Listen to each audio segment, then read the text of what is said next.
আচ্ছা, তোমাদের এরকম হয় কোনো একটা দিন ভীষণ ডিপ্রেস লাগে, কিচ্ছু ভালো লাগে না, তো তোমরা কি করো?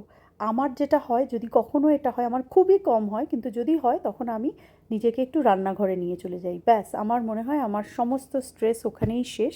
কারণ আমার কাছে রান্নাটা একটা ভীষণ ভালোবাসার জায়গা, তো এমন কিছু করতে হবে যেটা আমি ভালোবাসি, তো তাতে দেখা যায় যে ডিপ্রেশনটা কমে যায়। তো সেই ভেবেছি, ব্যাস চলে গেলাম রান্নাঘরে, মাটন ম্যারিনেট করলাম।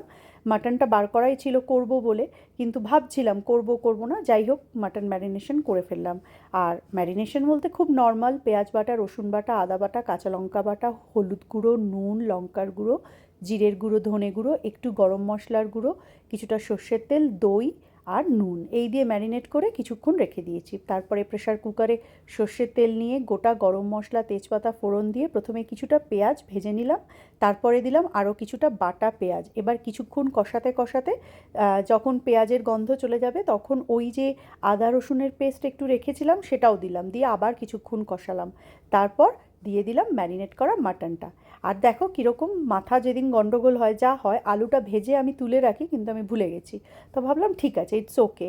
তারপরে পরিমাণ মতন জল দিয়ে কষিয়ে আলুটা দিয়ে গরম মশলার গুঁড়ো দিয়ে একটু কাঁচা লঙ্কা দিয়ে বন্ধ করে 3 থেকে 4টে সিটি দিলাম, ব্যাস। এই যখন খুলছি আর এই রকম মাটনের কালার হয়েছে, আমার মনে হলো আমার ডিপ্রেশন ব্যাপারটাই আমি জানি না।